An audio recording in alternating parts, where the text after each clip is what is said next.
Tapi kemudian Andri ini bilang, cepet kita pergi dari sini, perasaan aku gak enak. Emang ada apa?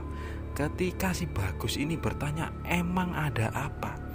Kemudian mereka itu mendengar suara yang cukup jelas, tapi suara itu lirih sekali. Suara itu berkata, bengi-bengi kok ngepei jambule. Nah,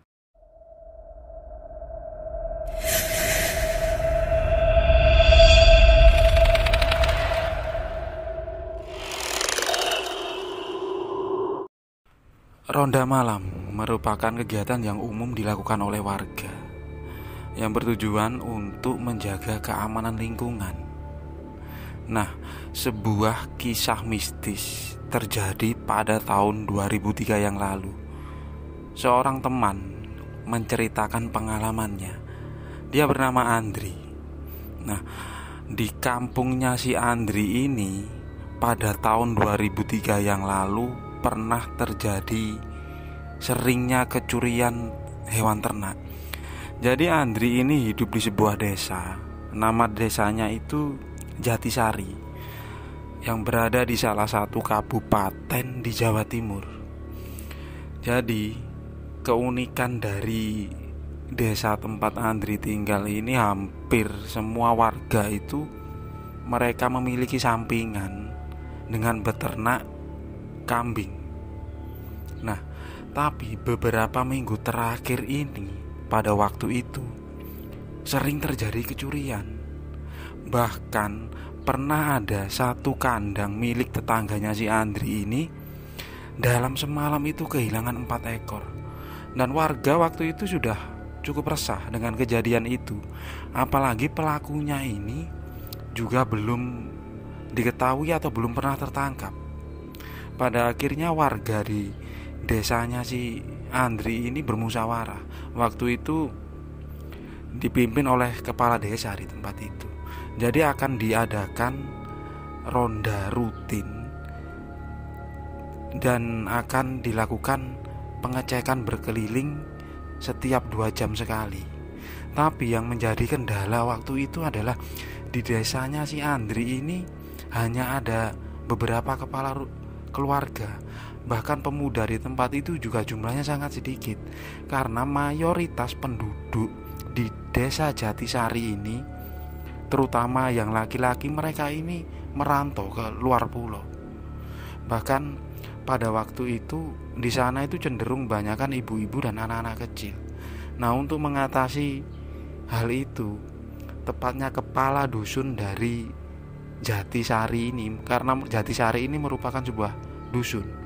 Kalau nama desanya itu Jati Asih. Akhirnya kepala dusunnya ini menghitung jumlah warga yang bisa diajak rolling untuk melakukan ronda malam atau jaga malam di kampungnya itu. Karena suasana ini sudah cukup urgent atau cenderung ke bahaya. Akhirnya ketika dihitung jumlah warga yang siap dan bersedia untuk melakukan ronda malam itu hanya ada 26 orang. Itu termasuk beberapa bapak-bapak dan anak muda. Nah, akhirnya di setiap malam itu akan diadakan pergantian untuk menjaga pos rondanya, yang hanya ada satu pos ronda itu 6 orang, dengan cara 2 berjaga dan 2 berkeliling. Yang 2 mungkin akan di rolling ketika sudah lebih dari jam 12 malam. Pada suatu malam, tepatnya malam ketiga dari sejak diadakan ronda itu, ternyata si Andri ini mendapat giliran jaga. Andri ini menggantikan bapaknya yang memang sudah sepuh atau sudah cukup tua, dan beliau ini menderita penyakit seperti TBC. Jadi agak dikurangi untuk keluar malam supaya tidak terkena hawa dingin malam. Karena ketika bapaknya ini terkena hawa dingin, otomatis beliau ini batuknya itu semakin parah. Jadi Andri yang menggantikan posisi bapaknya untuk berjaga di tempat itu. Nah, kebetulan pada waktu itu Andri ini bertemu dengan si Bagus yang juga mendapatkan jatah rolling ronda pada malam itu. Tapi memang semenjak diadakan ronda itu 3 hari terakhir, suasana kampung itu memang cukup aman. Tapi karena kampung ini berada cukup pelosok, jadi kalau sekitar jam 9 malam ke atas itu suasana ini sangat sepi. Dan bahkan tidak ada lalu lalang kendaraan karena di sana itu merupakan akses jalan terakhir, karena sebelah dari desa Jatisari ini merupakan sebuah perkebunan yang menuju ke hutan. Makanya di daerah tempat itu sering terjadi pencurian hewan ternak yang menurut si Andri, pencurinya ini biasanya melewati jalan menuju ke hutan. Nah, sekitar jam 9 malam Andri ini sudah berada di pos bersama si Bagus. Tak beberapa lama kemudian datang 2 warga, beliau ini bapak-bapak lah, menuju ke pos ronda itu. Nah, hanya ada berempat karena nanti yang 2 orang akan datang sekitar jam 1 atau jam 2 untuk menggantikan 2 orang yang berada di situ yang sejak sore. Mereka berempat di sore itu yang karena memang belum terlalu malam hanya mengobrol. Tak lama kemudian ada ibu-ibu yang rumahnya ini memang dekat dengan pos ronda itu. Beliau membawa 1 teko kopi dan beberapa gelas. Dan akhirnya mereka ngobrol dengan menikmati kopi itu. Kemudian di sana ada perbincangan antara bapak-bapak dan si Andri dan si Bagus ini untuk menata nanti siapa yang berkeliling kampung lebih dulu. Dan akhirnya si Bagus ini bilang kalau bapak-bapak saja dulu yang keliling, biar nanti kami yang anak muda yang malam saja. Karena walaupun kampung itu jumlah warganya tidak terlalu banyak, tapi posisi jarak satu rumah dengan rumah yang lain itu cukup jauh. Jadi otomatis kampung ini agak sedikit luas. Jika dikelilingi dengan berjalan kaki, untuk memutar itu lebih dari setengah jam atau mungkin hampir 1 jam. Pada akhirnya 2 bapak-bapak itu sekitar jam setengah 12 malam mereka berkeliling dengan membawa pentungan dan senter. Sedangkan si Andri dan si Bagus ini berjaga di pos ronda. Nah, tak beberapa lama kemudian setelah bapak-bapak itu berkeliling, mereka kembali lagi ke pos. Mereka melanjutkan ngobrol. Sedangkan Andri dan si Bagus ini tidak tidur dari tadi. Sekitar jam 1 lebih baru datang 2 bapak-bapak pengganti. Otomatis yang 2 bapak-bapak di awal tadi mereka pamit untuk pulang istirahat. Dan pada waktu itu akhirnya si Andri dan si Bagus sekitar setengah 2 pagi, dia ini kemudian disuruh untuk berkeliling kampung itu. Entah kenapa si Bagus yang awalnya ini dia ini tidak ngantuk, tapi apa mungkin karena sudah pagi, hawanya dingin, dan di sore tadi itu sempat hujan, dia ini sangat malas sekali. Tapi Andri waktu itu terus memaksa, ayo Gus, ini bagian kita keliling. Kemudian mereka dengan menggunakan 1 senter, sedangkan Bagus ini masih berbalut dengan sarungnya. Mereka berdua menuju rute di pinggir kampung yang memang di sana itu kebanyakan warga memiliki kandang kambing. Jadi dia akan mengecek di arah selatan kampungnya si Andri ini. Dengan berjalan pelan mereka menyusuri pinggir-pinggir rumah dan kandang kambing. Ketika mengecek semuanya ini aman. Pada waktu itu Andri bilang kalau dia tidak takut sama sekali kalaupun ada maling yang nanti mereka temui. Karena si Andri ini mempunyai basic ilmu bela diri. Sedangkan si Bagus ini dia lebih cuek, hanya mengikuti kemana si Andri berjalan. Nah, sesampainya di ujung kampung, memang suasananya ini sangat sepi dan dingin. Si Bagus ini bilang, ayo kita ambil jalan tengah aja, kita balik lagi ke pos, soalnya aku ini ngantuk, Andri. Nah, si Andri pun juga merasa kalau dia harus berkeliling menuju ke pinggir utara dari kampung itu cukup kejauhan. Akhirnya dia memutuskan untuk mengambil jalan tengah kampung itu, sebuah jalanan setapak dengan tatahan batu yang rumahnya di tempat itu cukup jarang.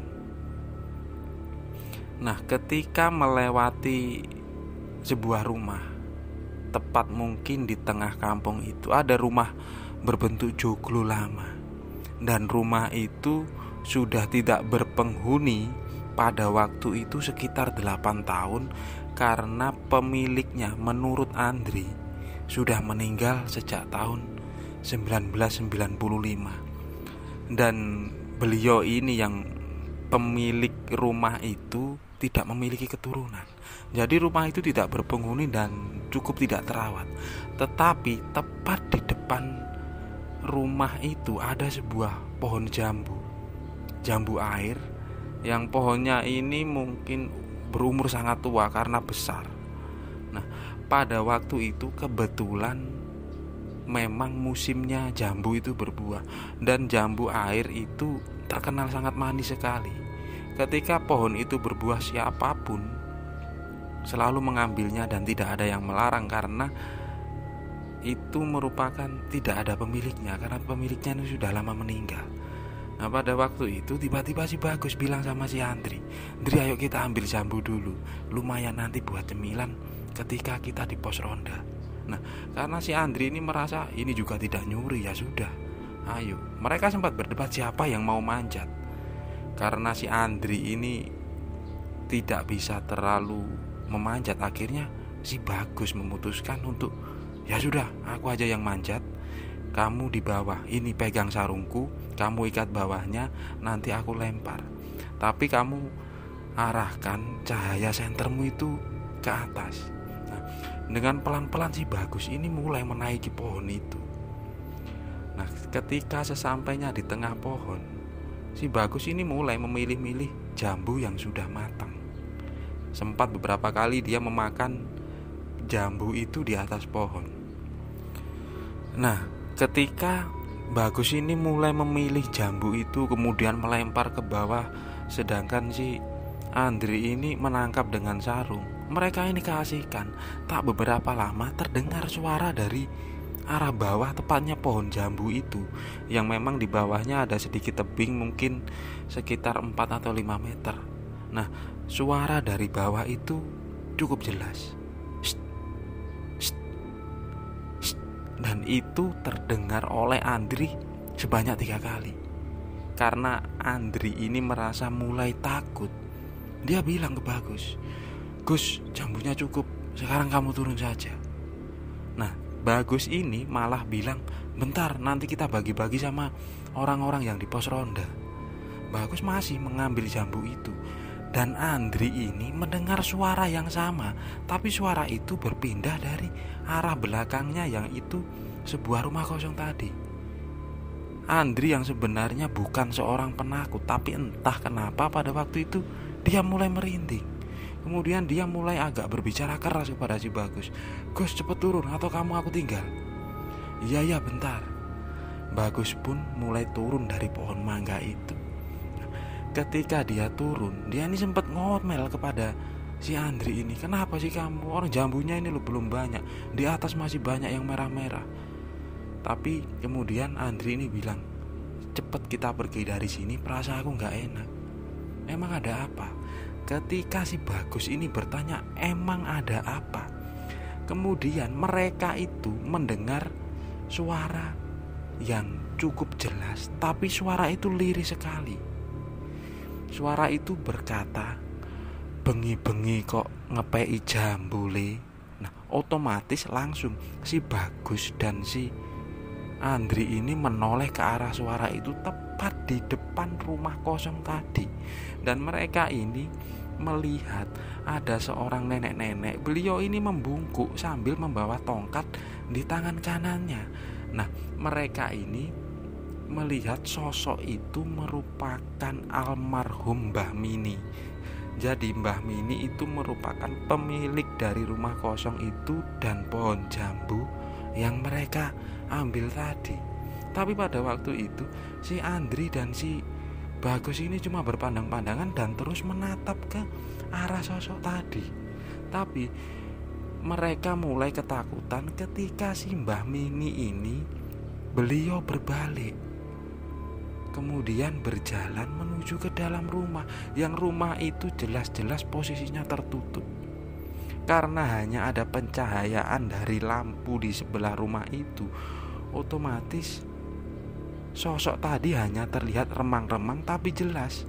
Sosok itu tidak melayang, kakinya itu masih menapakkan di lantai tanah teras rumah itu. Tak beberapa lama kemudian terdengar suara brak seperti jendela yang ditutup. Nah, ketika mendengar suara itu, otomatis si Bagus dan si Andri ini mereka seolah-olah baru sadar. Nah, waktu itu kemudian mereka tetap tidak berlari karena kaki si Andri itu merasa kesemutan. Dia berjalan pelan, sedangkan si Bagus ini tetap mengikuti si Andri yang berjalan pelan meninggalkan pohon jambu tadi. Nah, baru sekitar 10 meter kaki Andri ini normal kembali. Dan pada waktu itu dia bilang kepada si Bagus, "Gus, Mbah Mini itu kan sudah lama mati." Si Bagus ini hanya mengangguk tapi dia tidak menjawab. Nah, ketika mereka berjalan sekitar 100 meter, Bagus ini merasa, kemudian dia ini sangat ketakutan, akhirnya memutuskan untuk lari diikuti oleh si Andri.